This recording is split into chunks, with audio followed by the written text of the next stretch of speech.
내란 특검이 비상계엄 사태 가담 혐의를 받고 있는 한덕수 전 국무총리를 피의자로 불러 조사하고 있습니다. 김건희 특검도 김건희 씨를 내일 3차 소환하기로 했지만 김 씨 측에 불출석 사유서를 낼 예정이라고 하는데요. 특검 수사 상황 서정빈 변호사와 함께 이야기 나눠봅니다. 안녕하십니까? 안녕하십니까? 예, 자, 한덕수 전 국무총리 지금 내란 특검팀에 출석해서 조사를 받고 있습니다. 압수수색 이후에 첫 조사인 건데 특검이 어떤 결정적인 증거를 좀 확보했을까요? 사실 해당 증거들이 결정적인지 여부는 또 판단하기 나름이긴 하겠지만 일단 네. 특검 입장에서는 주요한 증거들은 확보를 했다라고 판단하고 있지 않나 이렇게 생각이 듭니다. 우선 내란 혐의 그리고 이제 위증 혐의와 관련해서 이제 가장 중요한 증거라고 볼 수 있는 것은 결국 이제 당시에 찍혀 있던 그 CCTV 영상인데요. 이제 네. 확보되었다라고 하는 그 영상에 의하면은 이 비상계엄 선포 당시에 한 전 총리가 비상계엄 관련 문건을 직접 열람하는 장면이 이제 포착되어 있다라고 알려지고 있습니다. 사실 이제 한 전 총리는 그동안 비상계엄에 반대를 해왔었고 또 사전에도 몰랐다라는 취지의 이야기를 계속 해왔고 또 계엄 관련 문건에 대해서도 당시에는 받은 기억이 없다. 그 내용은 나중에 가서야 확인을 했다라고 이제 밝혀왔었는데 지금 말씀드린 이 CCTV 영상 같은 경우에는 한 전 총리의 그런 기존 발언과는 상당히 배치되는 내용이 담겨져 있는 것으로 알려지고 있어서 네. 이 부분 CCTV 영상이 상당히 중요한 증거다라고 평가를 할 수 있을 것 같습니다. 예. 또 한편으로는 지금 받고 있는 의혹 중에 하나가 계엄 선포문을 사후에 작성하고 이것을 폐기했다라는 의혹인데 이와 관련해서는 지금 한 전 총리의 자택이라든가 혹은 국무총리 공간 또 강의구 전 실장 자택 등을 압수수색을 해서 여기에서 이제 문건이라든가 자료 등을 대거 수집했지 않나 이렇게 보여지고 있습니다. 또 강의구 전 실장의 진술 역시도 당시에 이제 계엄 선포문을 사후에 작성을 하면서 한 전 총리로부터 서명을 받았다. 근데 또 이후에는 이런 부분이 문제될 수 있다라고 한 전 총리가 폐기를 하자고 했다라고 진술을 한 것으로 이제 알려져 있는 상황이라서 이런 진술 증거 역시도 일단 특검에서 봤을 때는 중요한 증거 중에 하나다 이렇게 평가를 하고 있지 않나 생각이 됩니다. 그러니까 특검팀은 지금 한 전 총리를 내란 공범으로 보고 있는 거죠? 그렇죠. 이제 결국에는 특검 측에서 최종적으로 도달하고자 하는 목표는 내란과 관련한 혐의 이렇게 생각이 됩니다. 네. 지금 앞서 말씀을 드린 내용 중에서 예컨대 계엄 선포문의 사후 작성 그리고 폐기 일단 이것 자체로도 예를 들어 허위 공문서 작성 혹은 기록물 관련 법률을 위반한 것이다라고 볼 수도 있긴 하지만 예. 사실 특검 측에서 보고 있는 것은 결국 계엄 선포문을 사후에 작성했던 이유가 무엇인가 이 계엄에 대해서 정당성을 확보하기 위함이 아니었나라는 점을 이제 신경을 쓰고 있을 것이고 또 한편으로는 이 비상계엄 당시에 자신의 그런 행적에 대해서 CCTV 영상과는 차이점이 존재하는데 결국에는 이런 차이점은 비상계엄 당시 여기에 최소한 동조를 하거나 나아가서는 가담을 한 그런 사실이 있기 때문에 이를 숨기기 위한 것 아닌가. 결국에는 이 계엄과 관련해서 내란 행위에 동조한 것이 아닌가라는 점을 의문을 가지고 조사를 하고 있는 상황이다 보니까 예. 최종적인 목표는 결국 내란 혐의 여기에 대해서 이제 입증을 하는 것이다 이렇게 보여집니다. 그렇다면 만약에 이런 동조나 가담, 공범까지 가지 않는다고 해도 어떤 방관 정도로 좀 혐의가 낮춰진다고 해도 처벌을 받을 수 있는 겁니까? 그렇죠. 만약이라도 직접적으로 그 실행 행위에 핵심적인 역할을 하지 않았다라고 하더라도 네. 방조 혐의가 인정이 된다라고 하면 그 역시도 사실은 상당한 처벌을 받을 수가 있습니다. 애초에 이 본범에 해당하는 내란 혐의 자체가 워낙 중형에 처해지는 그런 범죄이기 때문에 네. 설사 그것이 도움 정도를 한 방조라고 하더라도 처벌 가능성 그리고 상당히 중형을 받을 가능성은 매우 높다라고 보여지긴 합니다. 근데 사실 제 개인적인 생각이긴 합니다만 아무래도 어떠한 영향을 행사했다 여기에 어느 정도 방조를 했다라는 그 정도까지만 입증이 된다 하더라도 이 국무총리라는 그런 지위를 봤을 때 그 정도 실행 행위가 있었다 혹은 가담 정도가 있었다라고 한다면 결국엔 특검 측에서는 이 정도면 방조가 아니라 정범으로 볼 가능성이 조금 더 높지 않나 이렇게 생각이 됩니다. 그렇다면 오늘 조사는 어떤 조사 이루어질까요? 우선은 CCTV와 관련해서 기존 진술과는 맞지 않는 부분에 대해서 해명을 들어보려 하는 그런 질문들이 이어지지 않을까라고 예상이 됩니다. 그리고 지금 한덕수 전 총리가 나오고 있는 이야기에 따르면은 국무회의가 당시에 제대로 열리고 있지 않은 상황에서 실질적으로 여기서 말하는 국무회의 심의가 무엇인가, 어떻게 해야지 제대로 심의가 이루어졌다라고 볼 수 있는가 이런 부분들을 따져 물었다라고 합니다. 그렇다면은 이게 나중에 이런 절차적인 문제를 회피하기 위해서 그런 시도를 한 것 아닌가, 이런 검토를 꼼꼼히 한 것 아닌가라는 의문이 들 수밖에 없고 이런 관련자들의 진술에 대해서도 실제 사실관계에 대해서 따져보는 그런 질문들이 이어지지 않을까라고 생각이 됩니다. 또 한편으로는 당시 정황과 관련해서 이제 국회 그 계엄 해제 요구 의결이 가결되고 나서 1시간 넘게 이제 국무위원들을 소집하는데 시간이 걸렸다라고 지금 알려지고 있습니다. 그렇다면은 당시에 이런 국회 의결이 있고 나서 신속하게 국무회의를 다시 소집하지 않은 것, 그 이유에 대해서도 결국 이 계엄의 효력을 최대한 유지하려고 했던 것이 아닌가 의문을 가질 수밖에 없는 부분이고, 여기에 대해서도 마찬가지로 이제 조사가 이어지지 않을까. 그것 말고는 이후에 아까 말씀을 드린 그런 사후에 계엄 선포문을 작성했던 그 정황들과 관련해서도 이 기존의 계엄에 대해서 정당성을 확보하기 위한 시도가 아니었는지 여기에 대해서 따져보는 그런 조사가 이어질 것이다라고 생각이 됩니다. 이런 상황들로 미루어 봤을 때 특검이 한 전 총리에 대한 구속영장을 청구할 가능성은 얼마나 될까요? 사실 개인적으로는 지금 시점에서는 좀 가늠하기 어렵지 않나라고 생각이 듭니다. 일단 뭐 국회나 헌재에서 위증을 했다라는 혐의, 여기에 대해서는 CCTV 등을 통해서 조금 입증할 수 있는 가능성은 상당히 높다라고 보여집니다. 계엄 당시에 뭐 문건을 받은 적이 없었다라고 주장을 해왔지만, 또 그런 증언을 해왔지만 CCTV에서는 객관적으로 그게 아니다라는 사실이 충분히 확인될 수 있지 않나.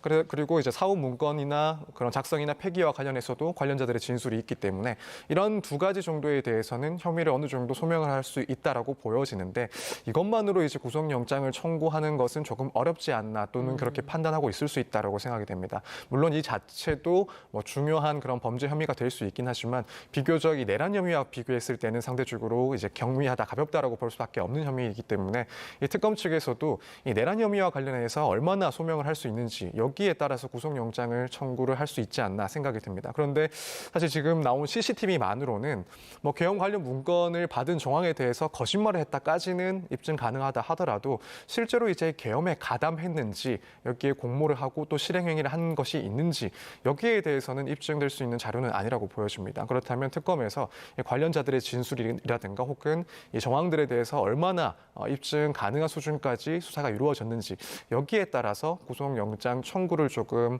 결정짓는 부분이 되지 않을까, 이렇게 생각이 됩니다. 예, 이 부분은 앞으로 좀 더 지켜보기로 하고요. 이번에는 윤석열 전 대통령도 좀 살펴보겠습니다. 내란 특검팀이 추가로 기소한 재판이 이제 오늘부터 시작이 되는 건데, 이제 재판이 2개가 본격화되는 거잖아요. 앞으로 이게 어떻게 진행이 되는 겁니까? 우선 지금 오늘 재판 같은 경우, 그러니까 내란 특검에서 추가로 기소한 그 사건입니다. 그리고 주요 혐의는 특수공무집행 방해, 이제 체포영장의 집행 당시에 공수처의 그런 영장 집행을 방해했다라는 혐의가 포함되어 있고, 또 한편으로는 직권남용죄, 이제 국무회의에서 실질적인 심의 없이 국무위원들의 그런 심의 그리고 의결권을 침해했다라는 그런 혐의가 이제 주요 혐의들 중에 포함되어 있습니다. 일단 오늘은 공판 준비 기일이라서 뭐 당사자가 반드시 출석해야 될 의무는 없는 그런 절차였고, 또 이제 앞으로의 그런 주요 쟁점들에 대해서 혹은 앞으로의 그런 심리 일정들에 대해서 조금 검찰 측 그리고 이 피고인의 변호인 측에서 조율을 해가는, 그래서 앞으로의 공판을 준비하는 과정입니다. 자, 이제 앞으로 이제 내란 특검에서 추가로 기소한 이 재판에 있어서도 결국에는 윤 전 대통령이 출석할 것인지 여부가 하나의 관건이 될 것 같습니다. 지금 뭐 내란 혐의와 관련해서 진행되고 있는 재판부에는 출석을 하지 않고 있는 상황이고, 현 시점에서 봤을 때는 추가로 기소된 사건 역시도 불출석 상태에서 재판이 진행될 가능성이 상당히 높지 않나, 이렇게 일단 보여집니다. 또 한편으로는 지금 현재 각각의 사건이 두 재판부에서 나뉘어서 지금 진행이 되고 있는 상황이다 보니까 이후에 이제 병합 가능성 이야기도 나오고 있는 상황이긴 합니다.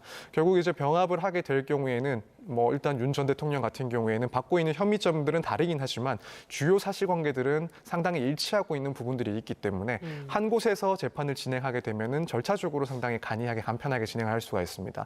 뭐 예를 들어 한 증인을 두고도 재판이 2개가 이어졌을 때 각각 증인 신문 절차를 거쳐야 되는 경우가 있을 수 있는데, 그런 증인들 같은 경우에는 한 번에 증인 신문을 진행을 하면서 시간적인 그런 절차적인 그런 문제들을 상당히 축소시킬 수 있는 장점이 있습니다. 따라서 이제 앞으로 병합된 상태에서 병합이 되고 재판이 진행될 것인지, 여기에 대해서도 조금 지켜볼 문제가 아닌가. 일단 뭐 윤 전 대통령 측에서는 병합 신청도 검토를 하고 있다라고 하고, 만약 신청이 들어갔을 때 재판부에서 이 부분을 좀 신중하게 고민할 수 있는 부분이다, 이렇게 보여지기 때문에 재판이 병합될지 여부도 한번 지켜봐야 될 그런 상황인 것으로 보여집니다. 병합 가능성은 얼마나 보세요?